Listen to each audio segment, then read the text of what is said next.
الحمد لله رب العالمين والصلاة والسلام على رسوله الكريم أما بعد فأعوذ بالله من الشيطان الرجيم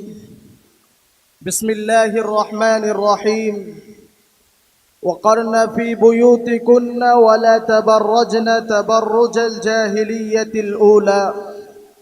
صدق الله العظيم۔ میرے بہت ہی محترم و مکرم حضرات علماء کرام اور مشفق و مربی حضرات اساتذہ کرام اور مہمانان عظام اور میری پردہ نشین ماں اور بہنوں، مبارک اجلاس میں میں آپ حضرات کے سامنے پردہ اور حجاب حالات حاضرہ کی نظر میں اس عنوان پر کچھ عرض کرنا چاہوں گا۔ امید ہے کہ آپ تمام حضرات بغور سماعت فرمائیں گے۔ محترم سامعین کرام، شریعت مطہرہ کی نظر میں عورت کا سب سے قیمتی جوہر اور اس کی عفت و عصمت کی حفاظت کا ضامن پردہ اور حجاب ہے۔ وجہ اس کی اللہ تعالیٰ کا فرمان ہے وَقَرْنَ فِي بُيُوتِكُنَّ وَلَا تَبَرَّجْنَ تَبَرُّجَ الْجَاهِلِيَّةِ الْأُولَى۔ اللہ تبارک و تعالیٰ عورتوں سے ارشاد فرما رہے ہیں کہ عورتیں اپنے گھر میں قرار سے رہے اور قدیم زمانے جاہلیت کی طرح بناؤ سنگار کا اظہار نہ کرے۔ آیت کریمہ میں لفظ قرن استعمال ہوا ہے۔ یہ لفظ یا تو قرار سے ماخوذ ہے یا وقار سے۔ دونوں صورتوں میں آیت کا منشا یہ ہے کہ عورت کو اپنے گھر سے بضرورت باپردہ ہو کر ہی نکلنا چاہیے، اس لیے کہ اسلام نے عورتوں کو جو عزت و احترام کا مقام بخشا ہے وہ نہ قدیم تہذیب میں اس کو کبھی حاصل ہوا اور نہ اس جدید یافتہ تہذیب کو اس کی ہوا لگی ہے۔ اسلام نے عورتوں کو تمام حقوق دلوائے، انہیں ماں، بہن، بیٹی کے القاب سے سرفراز فرمایا، ان کے تمام حقوق و نفقات کا بوجھ مردوں پر ڈالا، عورت کو گھر کی ملکہ بنا کر گھر کا سارا نظام اس کے حوالے کیا اور اولاد کے لیے بہترین اتالیق کی حیثیت سے پیش کیا۔ مردوں اور عورتوں کے درمیان مقدس ازدواجی رشتہ قائم کر کے دونوں کی زندگی کو سراپا امن و سکون بنایا۔ اسلام نے مردوں اور عورتوں کے لیے ایسے عادلانہ احکام وضع فرمائے کہ یہ رشتہ نفسیاتی طور پر محبت و خلوص کا مجسمہ بنے۔ عورت کو گھر کی تمام ذمہ داریاں دے کر مردوں کو گھر کی فکر سے یکسو کر دیا اور باہر کی تمام ذمہ داریاں اور کاروبار مرد پر ڈال کر عورت کو گھر فکر معاش سے آزاد کرایا تاکہ دونوں جانب سے احسان شناسی اور قدر شناسی کے جذبات پروان چڑھے۔ لیکن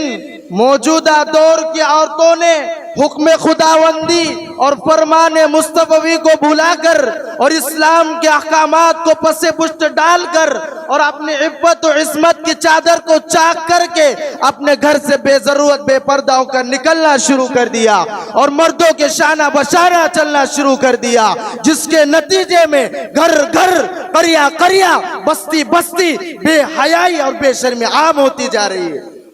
ہوٹلوں میں، بازاروں میں، تفریح گاہوں میں زناکاری اور بدکاری کے واقعات رونما ہوتے جا رہے ہیں۔ عورتوں کے غیر محرم مردوں کے ساتھ ناجائز تعلقات قائم ہوتے جا رہے ہیں۔ اب تو مغرب نے ایسے ایسے لباس ایجاد کیے اور ایسی ایسی چیزیں ایجاد کی کہ عورتیں جب اس لباس کو پہنتی ہیں اور بن سور کر اپنے گھر سے نکلتی ہے اور چوکوں اور موڑوں اور چوراہوں سے گزرتی ہے تو وہاں پہ کھڑے نوجوانوں کی نظریں اس عورت پر ٹکی رہتی ہے۔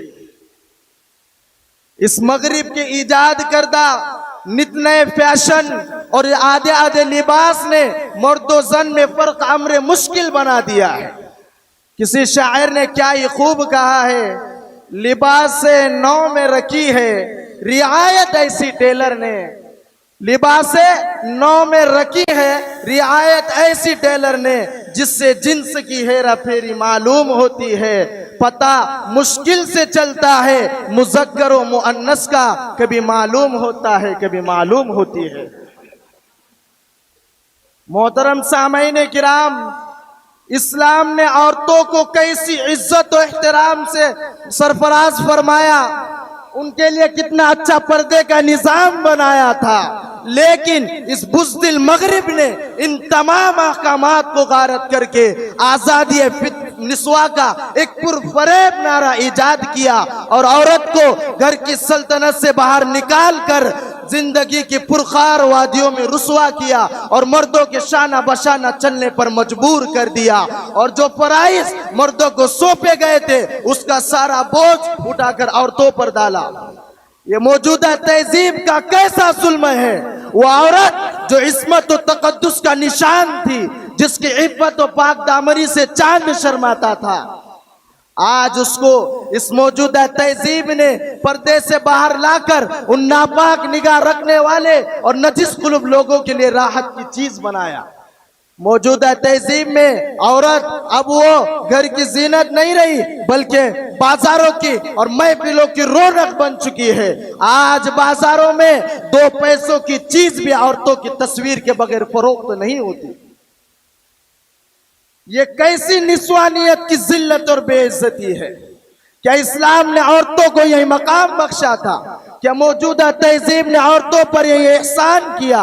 کیا یہی آزادی نسواں ہے کہ جس کے لیے یہ دشمنان اسلام اپنے گلے پھاڑ پھاڑ کر اور چیخ چیخ کر یہ صدا لگاتے ہیں کہ اسلام عورتوں پر ظلم کرتا ہے، اسلام نے عورتوں کو قیدی بنا کر رکھا ہوا ہے؟ یاد رکھو، تمہاری تہذیب اپنے خنجر سے آپ ہی خودکشی کریں گی، جو شاخ نازک پہ آشیانہ بنے گا اور ناپائیدار ہوگا۔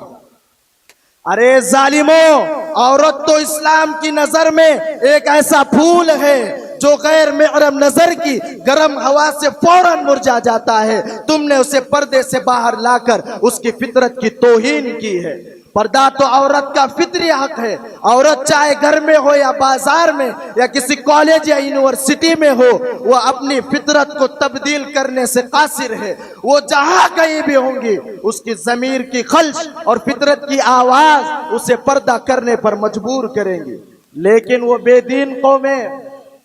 جو عورت کی فطرت سے ناآشنا ہے اور قدرت کی فطرت سے ناآشنا ہے،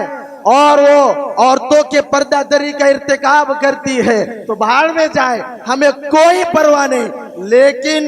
جس کے سامنے اللہ اور اس کے رسول کے احکامات ہوتے ہیں، جو اپنے آپ کو شریعت کا پابند بنائے ہوئے ہوتی ہے، اور جو اپنے اکابرین کے شاندار ماضی کو یاد کرتے ہوئے اپنی زندگیاں بسر کرتی ہے، وہ کبھی پردے سے باہر نہیں آتی، وہ حجاب پہننے سے کبھی کتراتی نہیں۔ آپ نے دیکھ ہی لیا حالات حاضرہ میں کرناٹک کی میری بہنیں اپنے حجاب اور برقعے کے ساتھ اپنی تعلیم مکمل کرنے کے لیے کیسے ان ظالموں سے مقابلہ کر رہی تھی۔ ہاں وہ لڑتی رہیں گی اور وہ اپنے حق کے لیے لڑتی رہیں گی، وہ اپنا حق حاصل کر کے ہی دم لیں گی۔ لیکن یہ دشمنان اسلام سمجھ رہے تھے کہ ہم بھی اپنے بیٹیوں کو میدان میں اتاریں گے اور ان میری بہنوں کی آواز کو دبائیں گے، ان کو پسپا کریں گے۔ گویا وہ اسلام کی آواز کو دبانا چاہتے تھے، وہ اسلام کو مغلوب کرنا چاہتے تھے، لیکن شاید انہیں معلوم نہیں قدرت نے اسلام کی فطرت میں لچک دی ہے، یہ اتنا ہی ابھرے گا جتنا کہ دباؤں گے، کیونکہ اسلام مذہب حق ہے، اور جو حق رہتا ہے وہ ہمیشہ سر بلند اور ابھرتا ہوا رہتا ہے، اور اسلام کو ہر زمانے میں عزت ملی ہے۔ اور آج بھی میری ان بہنوں کی جد و جہد کی وجہ سے اور میری اس بہن کی نعروں کی وجہ سے آج ہر ایک کی زبان پر اسلام ہے۔ آج ہر ایک کی زبان پر اسلام ہے، نیوز چلانے والوں کی زبان پر اسلام ہے، عدالتوں میں بیٹھے وکیلوں اور ججوں کی زبان پر اسلام ہے، مندروں میں بیٹھے پنڈتوں اور پجاریوں کی زبان پر اسلام ہے، حکومت کے کرسیوں پر بیٹھے ہوئے لوگوں کی زبان پر اسلام ہے۔ یاد رکھو، آج اسلام تمہاری زبانوں تک پہنچ چکا ہے، کل جب تمہاری آنے والی نسلیں آئیں گی ان کے دلوں تک اسلام پہنچ چکا ہوگا انشاءاللہ تعالی۔ میرے محترم بھائیوں بزرگوں، جس وقت سے اس ہندوستان میں برقع اور حجاب کا معاملہ اٹھا ہے اور میری اس بہن مسکان نے ان کرائے کے کتوں کا، ان دشمنان اسلام کا اپنے نعروں سے مقابلہ کیا ہے تو ان دشمنان اسلام کی تو نیندیں حرام ہو گئی ہے،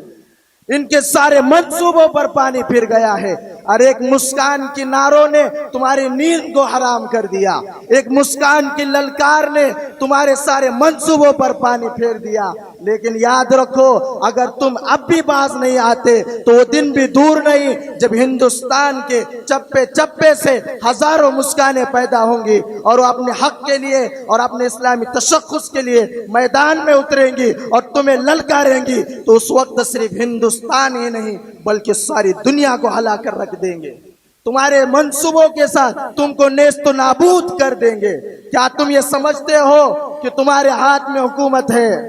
قانون بنانے اور فیصلہ کرنے کا اختیار تمہارے ہاتھوں میں ہے، اس لیے تم جو چاہے وہ کرو گے۔ تو سن لو، لشکر بھی تمہارا ہے، قانون بھی تمہارا ہے، تم جھوٹ کو سچ لکھ دو، اخبار بھی تمہارا ہے، خون مظلوم زیادہ نہیں بہنے والا، ظلم کا دور بہت دن نہیں چلنے والا، ان اندھیروں کا جگر چیر کر نور آئے گا، تم ہو فرعون تو موسیٰ بھی ضرور آئے گا۔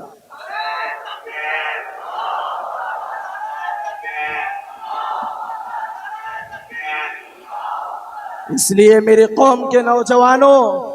یہ ڈرنے اور گھبرانے کا وقت نہیں ہے، اس لیے اب ہمیں اسلام کی حفاظت کے لیے اور اسلام کی تحفظ کے لیے اور اپنی ماں اور بہنوں کی پردے کی حفاظت کے لیے میدان میں نکلنا ہوگا اور انہیں بتلانا ہوگا کہ مسلمان سب کچھ برداشت کر سکتا ہے لیکن شریعت کے اندر ذرہ برابر بھی دخل اندازی برداشت نہیں کر سکتا۔ اس لیے ہمیں اب غفلت کی نیند سے بیدار ہونا پڑے گا، اس عیش پرستی کے ماحول کو چھوڑنا ہوگا، اس لیے کہ مسئلہ تو ابھی زہرا کی بیٹیوں نے سنبھال رکھا ہے، منظر تو تب بدلے گا جب علی کے بیٹے میدان میں اتریں گے۔ اس لیے میری قوم کے نوجوانوں، آ جاؤ اسلام پر مر مٹنے کے لیے، اسلام کی حفاظت کے لیے، اسلام پر مر مٹنے جاؤ۔ پناہ فی اللہ کی تہ میں بقا کا راز مضمر ہے، جسے مرنا نہیں آتا اسے جینا نہیں آتا، وہ مرد نہیں جو ڈر جائے حالات کی خونی منظر سے، جس حال میں جینا مشکل ہو اس حال میں جینا مردی ہے، ہمارے جسم زخموں سے چور سہیں، تم اپنے شکستہ تیر گنو، خود اہل ترکش بولیں گے یہ بازی کس نے ہاری ہے، یہ بازی حق کی بازی ہے، یہ بازی تم نہیں ہارو گے، گھر گھر سے مجاہد نکلے گا، تم کتنے مجاہد مارو گے۔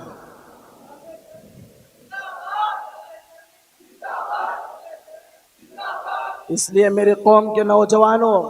اب یہ ہماری ذمہ داری ہے کہ ہم اپنے قوم کو احساس دلائے اور انہیں اسلام کے احکامات سے آگاہ کرے اور اس بدکاری اور بے حیائی کے ماحول سے ہماری ماں اور بہنوں کو بچائے۔ یاد رکھو، اگر آج ہم نے قدم نہیں اٹھایا تو وہ دن بھی دور نہیں جس دن اس بدکاری اور بے حیائی کے سیلاب کی زد میں ہماری مائیں بہنیں بھی تنکوں کی طرح بہہ جائیں گی اور ہمیں رونے اور پچھتانے کے علاوہ کچھ حاصل نہیں ہوگا۔ اللہ تبارک و تعالی ہم سب کو ہماری ماں و بہنوں کی پردے کی حفاظت کرنے والا اور ہمیں پوری زندگی اسلام کا مجاہد اور اسلام کا محافظ بن کر زندگی گزارنے والا بنائے۔ وآخر دعوانا الحمدللہ رب العالمین۔